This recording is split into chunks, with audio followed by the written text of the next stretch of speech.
हरियाणा वालों को राम राम। हरियाणा तक का यूट्यूब परिवार हुआ 1 मिलियन के पार। आप सभी का बहुत बहुत शुक्रिया।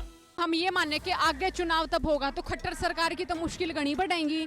आप तय मतलब जो करे ये नू दंगा होया या कि मैं और भी जो कर खेती किसानी के मसले होए, नाराजगी तो पहले आती थी खट्टर सरकार तो ये और गणी बढ़ जाएगी। इनको इलेक्शन आएगा गांव में घुसने नहीं देंगे। आने वाले समय में चुनाव होने जा रहा है।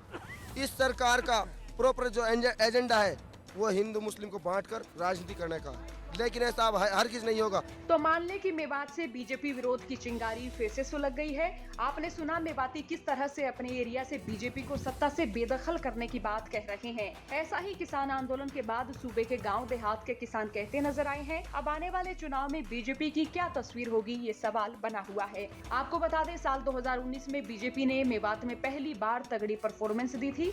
जाकिर हुसैन 4000 वोटों से चुनाव हारे, तो वहीं नसीम अहमद ने 3000 से ज्यादा वोट हासिल किए थे। अब चौटाला परिवार के बंटवारे के बाद दो नेता बीजेपी में गए और दोनों नेताओं ने बीजेपी को बम्पर फायदा पहुंचाया।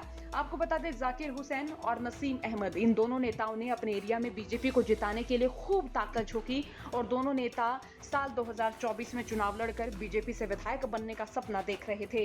लेकिन नूह हिंसा के बाद अब यहाँ बीजेपी से जुड़े मुस्लिम नेताओं में अपने राजनीतिक करियर को लेकर चिंता की लकीरें हैं, या फिर ये कहें कि अब बीजेपी नेताओं के लिए साल 2024 का चुनाव लड़ना बेहद चुनौतीपूर्ण लग रहा है। इन दोनों नेताओं ने कांग्रेस को तगड़ी टक्कर दी थी, लेकिन अब लग रहा है कि बीजेपी की राजनीति अब मेवात क्षेत्र में हाशिए पर जा रही है और मुकाबला खिसक कर कांग्रेस और चौटाला परिवार की ओर मुड़ गया है।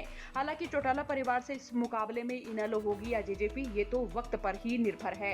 अब मेवाती बीजेपी के तकड़े विरोध में है। हाशिए पर खड़ी बीजेपी को नसीम अहमद और जाकिर हुसैन ने मजबूत करने की भरपूर कोशिश की थी, लेकिन नूह हिंसा के बाद ये नहीं लग रहा है कि बीजेपी यहाँ पर मजबूत रहेगी या फिर मुस्लिम वोटर बीजेपी को वोट देंगे। अब बीजेपी में जाने के बाद जाकिर हुसैन को वक्फ बोर्ड का चेयरमैन बनाया गया। हालात बता रहे हैं कि मुस्लिम वोटर किसी भी सूरत में बीजेपी को वोट नहीं देंगे और यहाँ बीजेपी नेता भी अपने लिए विकल्प की तलाश कर सकते हैं। हिंसा के बाद के हालात बता रहे कि बीजेपी नेता नौशम चौधरी, नसीम अहमद, जाकिर हुसैन बीजेपी छोड़ सकते हैं और ये भी कह सकते हैं कि अगर ये नेता चुनाव लड़ते हैं तो कहीं ना कहीं जमानत जब्त होने का भी डर है। अब इन नेताओं के पास जो विकल्प रहेगा शायद मान ले कि वो कांग्रेस का रहेगा। अब सवाल बना हुआ है कि क्या ये नेता कांग्रेस में जाएंगे, तो देखा जाए आफ्ताब अहमद, मामन खान और मोहम्मद इलियास भी कांग्रेस से हैं और अच्छे खासे वोटों से ये कांग्रेस से जीत कर आए हैं, तो जाहिर सी बात है तवज्जो इन्हें ही मिलेगी। या फिर ये कह सकते हैं कि जेजेपी या फिर इनेलो इनके लिए विकल्प हो सकता है।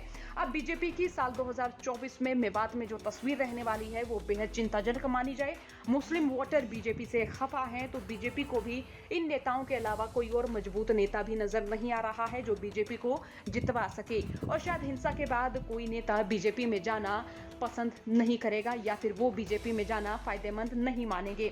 बहरहाल हम ये कह सकते हैं कि मेवात के बीजेपी नेता अपने राजनीतिक करियर को लेकर चिंता में हैं, वो विकल्प की तलाश कर रहे हैं और साथ ही बीजेपी छोड़ने की संभावनाएं भी उनके लिए लगातार मानी जाएंगी। बहरहाल आपका इस मसले पर क्या सोचना है, राय रखिए। साथ ही चौगरदे की खबरों के लिए बने रहिएगा हरियाणा तक के साथ। ब्यूरो रिपोर्ट, हरियाणा तक।